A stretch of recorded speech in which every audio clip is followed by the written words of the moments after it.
നമ്മളോടൊപ്പം ശ്രീ നവാസ് ചേരുന്നുണ്ട്. P K Nawaz, മുസ്ലിം league നേതാവ് കൂടി നമുക്കൊപ്പം ചേരുന്നുണ്ട്. ശ്രീ നവാസ്, ഈ അൻവർ പാർട്ടി വിടും എന്ന സൂചനകൾ ഉണ്ടോ? അദ്ദേഹം പറയുന്ന പല കാര്യങ്ങളും ലീഗ് പറയുന്നു നേരത്തെ ഞങ്ങൾ ഉന്നയിച്ച കാര്യമാണ് അൻവർ ഇപ്പോൾ ഉന്നയിക്കുന്നത് എന്ന്. അത് എന്തിൻ്റെ ഒരു സൂചനയാണ്? ലീഗ് പറയുന്ന കാര്യം ഇപ്പോൾ ഈ അൻവർ ഏറ്റുപറയേണ്ട കാര്യം എന്താണെന്നാണ് മനസ്സിലാക്കേണ്ടത്? ലീഗ് പറയുന്ന കാര്യം അൻവർ ഏറ്റുപറയുന്നോ ഇല്ലയോ എന്നുള്ളതല്ല. ഞങ്ങൾ കഴിഞ്ഞ ഓഗസ്റ്റ് മാസത്തിൽ 2023 ഓഗസ്റ്റ് മാസത്തിൽ ഈ പറഞ്ഞ വസ്തുതകളൊക്കെ വെച്ച് പരാതി നൽകുകയും മാധ്യമങ്ങളോട് സംസാരിക്കുകയൊക്കെ ചെയ്തതാണ്. ഇങ്ങനെ അന്വേഷണത്തിലേക്ക് ചേർന്നു. എന്തിനാണ് പോലീസ് സൂപ്രണ്ടിനെ കുറിച്ച് ഇത്തരം ഒരു അന്വേഷണം ഞങ്ങൾക്ക് നടത്തേണ്ടി വന്നത്? അദ്ദേഹത്തിന്റെ ശൈലിയാണ്, ഇടപെടലാണ്. മലപ്പുറം ജില്ലയിൽ അദ്ദേഹത്തിന്റെ പോലീസിനകത്തുണ്ടാക്കിയിട്ടുള്ള ഒരു നെക്സസ് ചെയ്തിട്ടുള്ള ഇടപെടലുകളിൽ ഞങ്ങളുടെ സംശയങ്ങളാണ് അത്തരം അന്വേഷണങ്ങൾ ഞങ്ങളെ ചെന്നെത്തിച്ചത്. ഞങ്ങൾ അന്വേഷണത്തിന്റെ ഭാഗമായി ഇപ്പൊ പുറത്തു വന്നില്ല മുഴുവൻ വസ്തുതകളും ഒന്നുപോലും മാറ്റി നിർത്താതെ ADGPയുടെ പേര് പറഞ്ഞില്ല, അങ്ങോട്ട് ബന്ധപ്പെട്ടില്ല എന്നത് മാറ്റി നിർത്തിയാൽ ബാക്കി എല്ലാ കാര്യങ്ങളും മുസ്ലിം ലീഗ് പാർട്ടി നേരത്തെ തന്നെ കഴിഞ്ഞ 2023 ഓഗസ്റ്റ് മാസത്തിൽ ഞങ്ങൾ പറഞ്ഞതാണ്. അപ്പൊ ഞങ്ങൾ ഇത് പറയാൻ പ്രേരിപ്പിച്ചൊരു ഘടകം ഇദ്ദേഹത്തിന്റെ ഇടപെടൽ, ഇദ്ദേഹത്തിന്റെ ശൈലി, ഇദ്ദേഹത്തിന്റെ പോലീസിംഗിലുള്ള ക്രൂരമായ മർദ്ദനങ്ങൾ, ഇതാണ് ഞങ്ങൾ അന്വേഷിക്കാൻ പ്രേരിപ്പിച്ചത്. ഞാൻ മനസ്സിലാക്കുന്നത് ശ്രീ PV അൻവർ MLA വ്യക്തിപരമായി ഏതെല്ലാം തരത്തിൽ ഇടപെടുന്നുവെന്നോ, വ്യക്തിപരമായി അദ്ദേഹത്തിന്റെ ഇടപെടലുകളോട് വിയോജിപ്പുള്ള പാർട്ടി തന്നെയാണ് മുസ്ലിം ലീഗ് പാർട്ടി, വ്യക്തിപരമായി ഞാനും. പക്ഷെ ഞാൻ പറയുന്നത് ഇപ്പൊ അദ്ദേഹത്തിന് ഇങ്ങനെ ഒരു അന്വേഷണത്തിലേക്ക് എത്തിപ്പെടേണ്ടി വന്നിട്ടുള്ള സാഹചര്യം എന്ന് പറയുന്നത് ഭരണകക്ഷിയുടെ ഒരു MLAക്ക് പോലും ജില്ലക്കകത്ത് പോലീസ് സംവിധാനത്തിനകത്ത് ന്യായമായ ഒരു അവകാശം അല്ലെങ്കിൽ ന്യായമായി ലഭ്യമാകേണ്ട സേവനങ്ങൾ ലഭ്യമാകാതെ വരുന്ന ഒരു ഘട്ടത്തിൽ അദ്ദേഹത്തിന് തുറന്ന് പറയേണ്ടി വരികയാണ്. ഇനി അൻവർ MLA അത് പറഞ്ഞു, അതുകൊണ്ട് അൻവറിന്റെ കഴിഞ്ഞ കാലത്തെ ക്രെഡിബിലിറ്റി എന്തായിരുന്നു എന്നതല്ലല്ലോ പ്രശ്നം. പറഞ്ഞ വിഷയത്തിന്റെ മെറിറ്റ് അല്ലേ പരിശോധിക്കേണ്ടത്? താമർ ജിഫ്രി കൊലപാതക കേസിൽ ഇദ്ദേഹം അന്നത്തെ മഞ്ചേരിയിൽ ഈ പോസ്റ്റ്മോർട്ടം നടത്തിയിരുന്ന ഡോക്ടറെ നേരിട്ട് കണ്ടു എന്ന് ഞങ്ങൾ അന്ന് തന്നെ പറഞ്ഞതാണ്. ഡോക്ടറെ നേരിട്ട് കണ്ടു എന്ന് ഞങ്ങൾ ആരോപിച്ചതാണ്.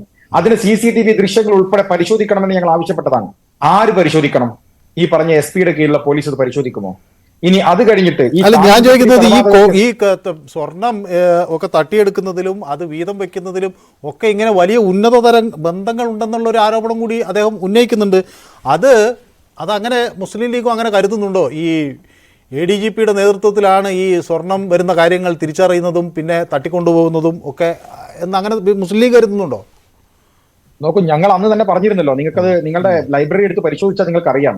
2023 ഈ പ്രശ്നം ഉയർന്നു വരുമ്പോൾ ഞങ്ങൾ ഏറ്റവും പ്രധാനമായി ഉയർത്തി കാണിച്ച പ്രശ്നങ്ങൾ ഒന്ന്, കരിപ്പൂർ എയർപോർട്ടുമായി ബന്ധപ്പെട്ട് വ്യാപകമായി സ്വർണം പിടിക്കുന്നു എന്നൊരു പ്രതീതി ഉണ്ടാക്കി അദ്ദേഹം. വ്യാപകമായി സ്വർണം പിടിക്കുന്നത് പ്രതീതി ഉണ്ടാക്കി. ഞങ്ങൾ അതുമായി ബന്ധപ്പെട്ട് അന്വേഷിച്ചു. നോക്കൂ, ശ്രീജിത്ത് എന്ന് പറയുന്ന ഒരു ASI ഇപ്പൊ സസ്പെൻഷനിലുണ്ട്. എന്താ അതിന്റെ കാരണം? ഈ സ്വർണ്ണ പിടിക്കലുമായി ബന്ധപ്പെട്ട് അദ്ദേഹം പറഞ്ഞ രൂപത്തിലേക്ക് അനുകൂലിച്ച് നിൽക്കാത്തതിന്റെ പേരിൽ ആ കേസിൽ പ്രതിയാക്കി സത്യസന്ധനായ ഒരു പോലീസ് ഉദ്യോഗസ്ഥനെ സസ്പെൻഡ് ചെയ്തു. അതേ സസ്പെൻഷനിലാണ്.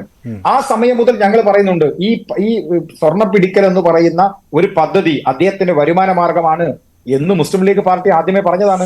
നോക്കൂ, നിങ്ങൾ അന്ന് ആ ദിവസങ്ങളിൽ അദ്ദേഹത്തിന്റെ പ്രതികരണങ്ങളുണ്ട്. ഞങ്ങൾ നടത്തിയിട്ടുള്ള പത്രസമ്മേളനത്തോട് അദ്ദേഹത്തിന്റെ കൗണ്ടർ പ്രതികരണമുണ്ട്. അദ്ദേഹം അന്ന് പറഞ്ഞെന്താണെന്നറിയോ? ഞാൻ വ്യാപകമായി സ്വർണം പിടിക്കുന്നു മലപ്പുറത്ത്, വ്യാപകമായി പിന്നെ ഇത്തരത്തിൽ ലഹരി പദാർത്ഥങ്ങൾ പിടിക്കുന്നു, ഇതിൽ ഒരു രാഷ്ട്രീയ പാർട്ടി അസ്വസ്ഥരാണ്, ഞങ്ങളെ കുറിച്ച് പറഞ്ഞതാണ്.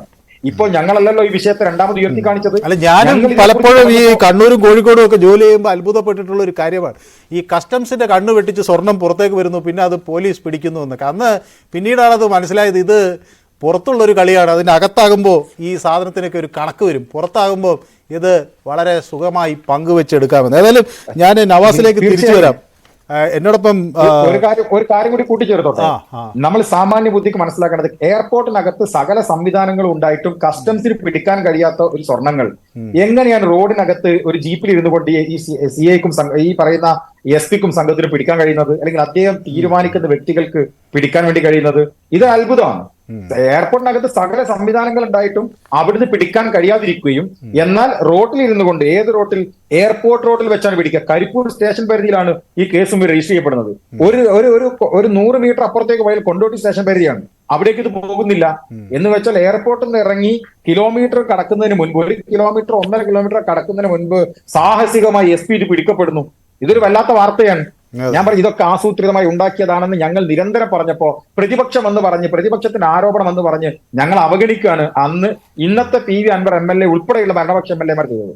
യെസ്, വ്യക്തമാണ് താങ്കളുടെ അഭിപ്രായം.